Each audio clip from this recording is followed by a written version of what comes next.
Hello and welcome to another update video on XRP. So we are here on the daily time frame. I want to take the opportunity as well in this video to answer a question I got yesterday in our member chat, our community chat on Discord, relating to stop loss. So I want to take the opportunity to talk about that on the smaller time frame.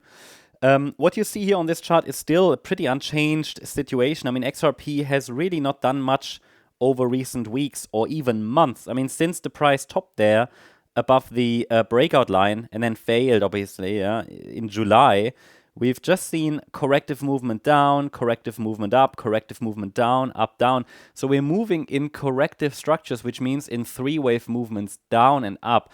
It's not a triangle. It doesn't look like it's a triangle. It could have turned into a triangle, but it's more like a slow downside grind. This does not indicate that a major top has formed. I mean, I can't rule it out, but it's not giving us the clarity that a major top has formed, because the move to the downside, it even seems to lose in momentum at the moment. Which you can see, I mean, we're forming lower lows and lower highs, but the lower lows, they get weaker and weaker, right? Again, and we're also holding above that $2.65 level, which is the red line. So that red line is meant to be, let's say, a significant technical level. It's just a structural support level. It's a previous swing high there from May, yeah. And it also was relevant back in February and also in December 24.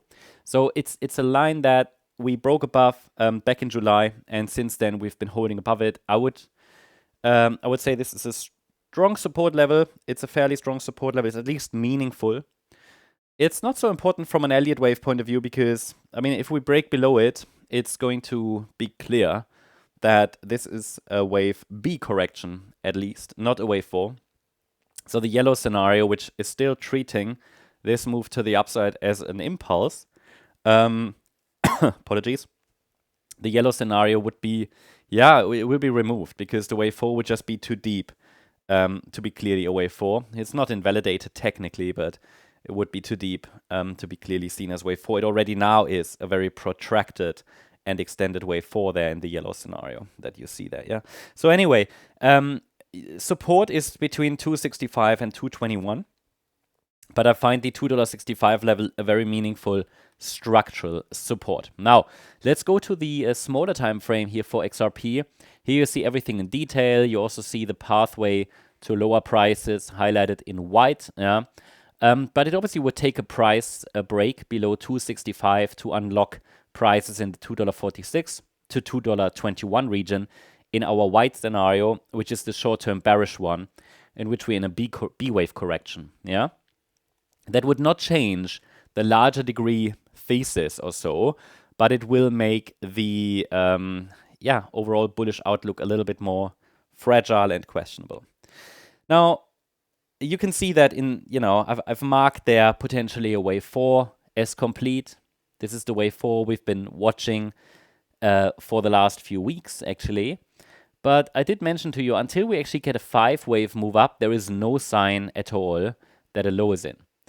So what we normally need for an Elliott wave setup is a 5-wave move up and a 3-wave move down. So it would have needed to do 1, 2, 3, 4, 5.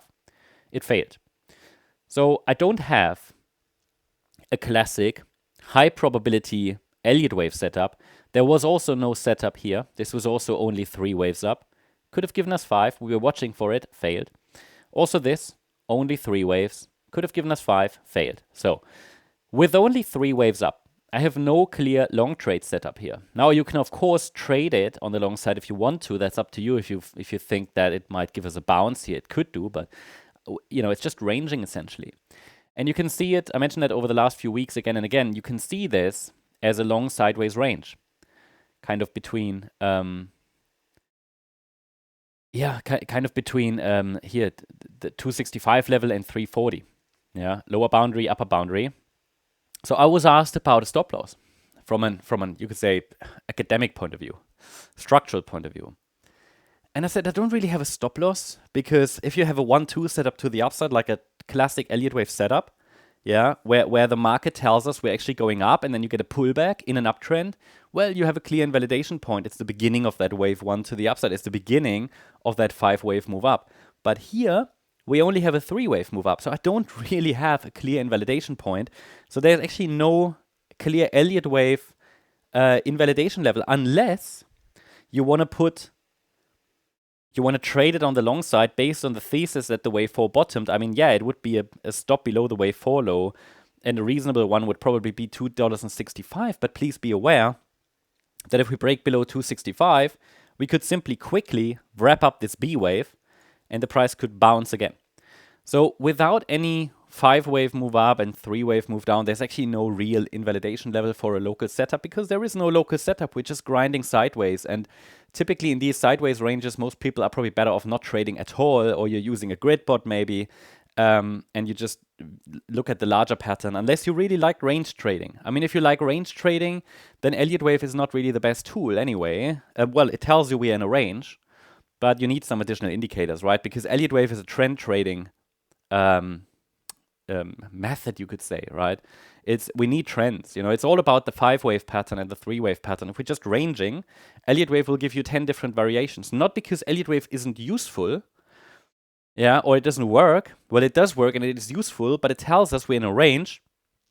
And in a range, you get a lot of different possibilities and potentials with 3-wave structures. And there are different in Elliott wave. Let's say the library tells us that there are many, many combinations of 3-wave patterns. What if we're dealing with an impulse? There's only one impulse.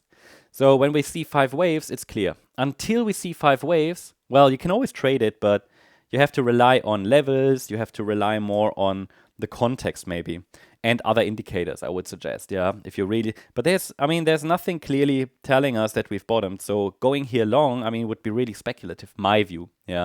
So that's sort of my answer. I just want to spend a bit of time to explain that in more detail, because it's easier to do that in a video than in the chat room. There's also often those sorts of questions that I'm very happy to answer in our member live streams. By the way, tomorrow we've got the next one. But yeah, sometimes I can break them down here in the videos as well. So overall, it's just a waiting game. It's patience. It's patience. Remember, in sideways structures, most people lose money. Most traders lose money. And so it's often in sideways ranges, the focus is rather on capital preservation and not on making profit. Profit is typically made in trends.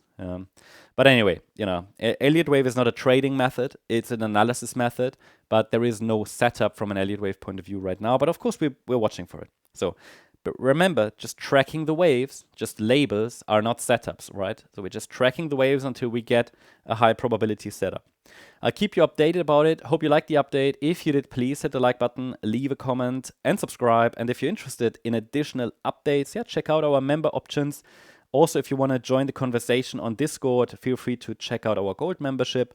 And also, you might want to consider to follow us on X, on X here, on our Morecryptoonline channel, the one with the golden check mark. This is the real one.